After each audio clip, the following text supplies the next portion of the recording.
Update. My 57 female daughter, 30 female, is getting married for the third time. I do not want to pay for her wedding and feel like a bad parent. Original story. I should start by saying that my daughter is an only child. She has always been our princess, so to speak, and she's received everything material that a girl could ask for. Before you criticize my husband, her father, and I for spoiling her, we do realize that we shouldn't have given her everything from a young age, but we didn't know any better back then. And we had the money and were quite well off, so we figured why not support our only child. My husband owns his own business and I am a school teacher. Together we make decent money that I'm looking to retire in the near future. When we first started out, I stayed at home and my husband worked an office job, and so my daughter has been pampered with all of my attention and her father's support. She's now going to be married for the third time in her short life. Her only job is occasionally supplying teaching in the same school board I work at, so she doesn't have much of a big career yet, but I do hope she will find work. I'll spare you the long of it. She married her high school boyfriend at 22 years old, and they divorced less than 2 years later in a bitter fight. The wedding was lavish, as it was her first, and we truly believed that they would make it work. I guess my husband and I also saw through rose-colored glasses since we were married very young as well, and are approaching our 35th anniversary. My husband and I pitched in around $25,000 for the wedding ceremony and reception, and perhaps another $3,000 for their honeymoon to Europe. The second time she was proposed to by another man she was dating. He was a hard-working blue-collar man, but his family didn't have much money. Again, she asked if we could help out with her wedding, that it was true love this time around. We met the man that he was a stand-up, wholesome person, and so a year after that, my daughter, then 27, was married to the second husband. We paid for most of the wedding cost at the honeymoon to the tune of $43,000. Her then-husband's mother was a nurse, and his father was a deadbeat. They didn't provide much when it came to the wedding itself, and I admit, husband and I did harbor ill will towards the fact that her husband's father's name was clearly printed on the reception and invitations as a generously contributing member of the wedding party. But that's another story. They divorced because of money issues less than 3 years later. We, tired by this time, forked over money for her divorce costs and tried to regroup our finances. We do have a comfortable nest egg saved up for our post-retired life. I would like to travel the world and maybe buy a small lake house with my husband. He also enjoys woodworking as a hobby. But now my daughter, who has begun dating another man, it has exotically showed us that she's engaged once again. The man in question proposed less than a year into their dating, and she's elated more than anything, because after her second divorce, she didn't think any man would want her anymore. My daughter has hinted at wedding costs and brings home bridal magazines and ideas for cakes and dresses and venues. I don't want to be happy for her happiness, but there is a voice inside me that is screaming, enough. We have spent almost over $140,000 of my husband's and my money for my daughter's 2 failed marriages. Wedding, reception, honeymoon costs, divorce costs. And I cannot believe she's thinking of planning another lavish ceremony at our expense. I've tried suggesting maybe this time she should opt for a small backyard ceremony this time, but she turns it around on us and says that we don't believe in her happiness, and that we are being cheap. She's our only daughter, and her father and I are quite well off. Which, to be fair, she is right. I'm at a loss of what to say to her. Now for the top advice before reading the update. You are continuing to feed into your 30-year-old daughter's spoiled princess lifestyle. She should have been thrilled with 1 wedding, and she got 2. Cinderella needs a reality check. When she starts talking about wedding plans, tell her that you and your husband have talked, and your budget will gladly allow you to pay for her cake. If she whines about you not loving her and believing in her happiness but not financing the entire wedding/honeymoon, pull out her 2 wedding albums. Tell her she had planned 2 beautiful, expensive weddings, but all the money spent on that day did not make love develop or grow in those marriages. Money doesn't equal happiness or love. You support her decision to marry this man and will gladly attend the ceremony however/wherever they want to do. But this is not going to be on your dime as you have retirement to plan ahead. So lots of people have told you that you shouldn't pay. What I haven't seen yet is someone saying she will probably throw an epic tantrum when you put your foot down, and you will have to stick it out or she will win. And the next time you try to put your foot down, she'll throw an even bigger tantrum. This is a well-known and researched behavioral phenomenon known as extinction, which is what happens when you stop reinforcing behavior that used to be reinforced. If you don't firmly say no and stick with it, you are forever screwed. She will say mean things. She'll get really nasty. Stay calm and don't budge. This is a 30-year-old toddler that you've created. All the times you didn't say, no, we're going to bite you in the butt here. And I'm saying be ready. Do not let her manipulate you on this one. It's totally in your power not to write that check. For what it's worth, my well-off parents gave me $5,000 for my wedding in 2008, and I would never freaking dream of asking for their financial support for a second wedding. This exactly. But the daughter may even hate herself for throwing the tantrum while it's happening, but that's not going to stop it. It will feel like a part of her identity is being lost and will hurt. Just the sort of pain that makes a person better. And avoid a direct, no, I'm not paying, will only make the situation worse. It already sounds like she's suffering from all this spoiling, that she doesn't understand relationships well and might feel she needs one in order to feel good about herself. By continuing to throw money at her, you're enabling her, and continuing the inner mental pain that can only be fixed by growing up, not with money. If you pay for this wedding, start saving for the fourth one. That's what I was thinking. Perhaps being an entitled princess has contributed to the 2 failed marriages. They've raised the monster. Jesus, I feel sorry, not sorry, for them. Now for the update 1 year later. Hello, it's been a long time. I wanted to retroactively thank everyone for the advice and the anger. Must admit that hearing others rage about my situation was pretty cathartic for me. I wasn't going to log back in to post an update. I couldn't even recall the password for this throwaway account, but so many of you gave me excellent advice that I feel I must give an update, sad as it is. Long story short, my daughter is getting her 3rd divorce. We are no longer in speaking terms, and she has broken our hearts. Short story long, as many of you predicted, she threw a great big tantrum when her father and I told her explicitly that we would not be paying for the wedding this time around. We said we would buy her a wedding dress and a cake, but that would be the end of it. That whatever else she wanted would have to come from her and her husband's pocketbook. She said we don't care for her happiness. She cried. She said that we were selfish. Everything all of you said was going to happen. All these things hurt so much to hear because they aren't true. We do care very much for her, but enough was simply enough. She went so far as to chuck her wedding planner binder to the backyard pool, which was grotesque to watch. We asked to meet the fiancé in question over dinner, and what a gem he was. Tattoos all over his knuckles and his neck. Showed up to meet us in sweatpants and an ill-fitting hoodie. Didn't even shake our hand or introduce himself properly. Looked like a trailer trash. When we asked what his occupation was, he said he was a sound technician, which made me feel embarrassed for being so prejudiced. But after a quick conversation at the dinner table, where he behaved in the most disgusting manner, it turns out that he is a freelance DJ. At 39 years old, I believe one should at least be put together, not living with other roommates and working at clubs on weekends. My daughter, I do not know what was wrong with her.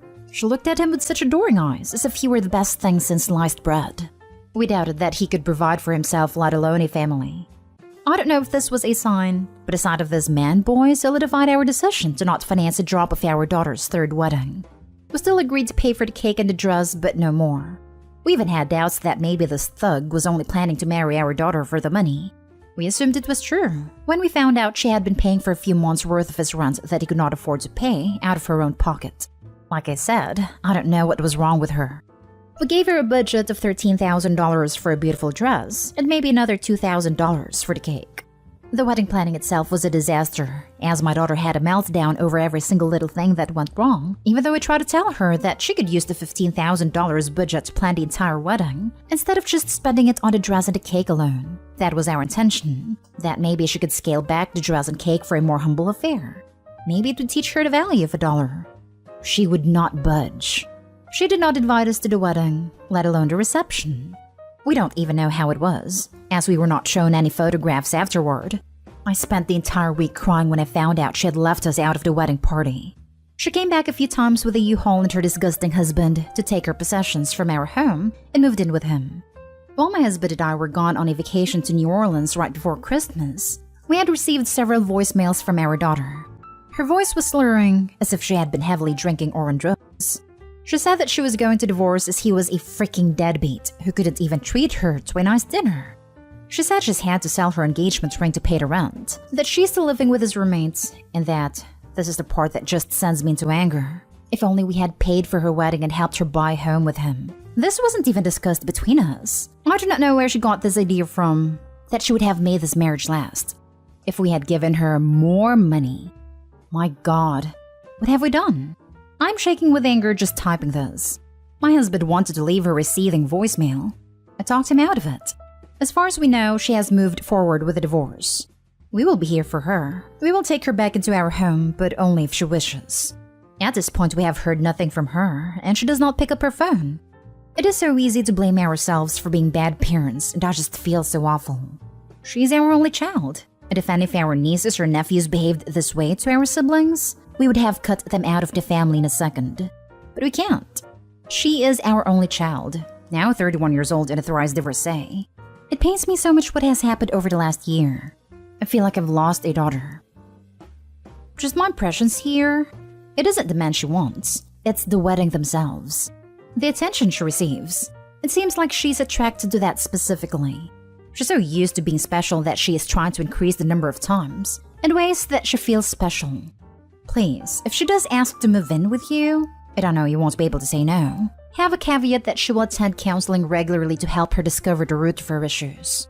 There is something in her life she isn't getting, and she's trying to achieve it by marrying over and over again. A therapist or a psychiatrist may be her only chance.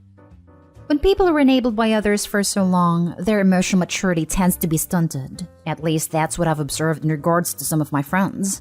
I am genuinely worried, / curious what will happen to them when their parents aren't able to support them the way they're used to being supported.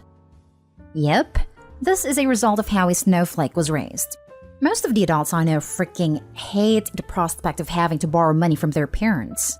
Princess's entitlement here started long before 30 years old. We will be here for her. We will take her back into our homes, but only if she wishes. I know you think this is going to help her, but have you not yet figured out that this is just another way in which you have enabled her to be responsible? Perhaps you can compromise by requiring she sees a therapist weekly if she lives with you. I'm also sad for her and she needs help. Make it family therapy. You offered her $15,000 after she behaved like that? Are you out of your mind? I feel like I've lost a daughter. This might sound like a difficult truth to hear, but you are not listening. You never had one. You raised a hell spawn. You enabled her. You paid for 2 divorces and weddings. She's 30 years old, for God's sake. Money will not buy love. Hell, $15,000 didn't even buy you a ticket to your own spawn's wedding. That if only we had paid for her wedding and helped her buy home with him. This wasn't even discussed between us. I do not know where she got this idea from, that she would have made this marriage last. If we had given her more money. You mean nothing to her. Do you not see that? You are a source of easy money. You always have been. All she needs to do is scream and shout and cry, and you'll throw thousands and thousands of dollars at her. Stop giving her money. Do not let her back into your home. Stop enabling this monster that you created. She is not a daughter. She's a cancer. Remove her. Now for the last story. My sister and I stopped speaking after her child-free wedding. Now she wants to attend mine. Family side with her. I'm 26, she's 31. Around the time my sister got married, I had a lot going on. I was divorcing, had 2 kids under 2, and me attending her wedding would require an overnight trip, which I was prepared to do, until I found out with less than a week to go that it was child-free. I called her and said I couldn't make it. She didn't take it well. We both said things we shouldn't have and we both apologized, but when we made up, she asked if I could come to the wedding now, and I said no as the circumstances hadn't changed, at which point the argument started up all over again. The day of the wedding, she sent me a series of messages about how she wanted me there, and she needed some time before we talked next, so I needed to wait for her to contact me. That was 3 years ago, and we still haven't spoken. I got engaged 2 months ago, and we told my family a month ago. One of my parents told my sister, who contacted me. I ignored her because in the last 3 years I've moved on. I'm happy she had her wedding her way, but she knew it would cause issues for me, which is why she told me last minute. She said some things about my kids and me that I can't forgive, and if not for me getting engaged, she might have never reached out to me again, as it's been nearly 3 years. So clearly my ongoing presence in her life is not a big deal to her. I've explained my feelings to my family, but they want me to meet with her, hear her out, and invite her to the wedding.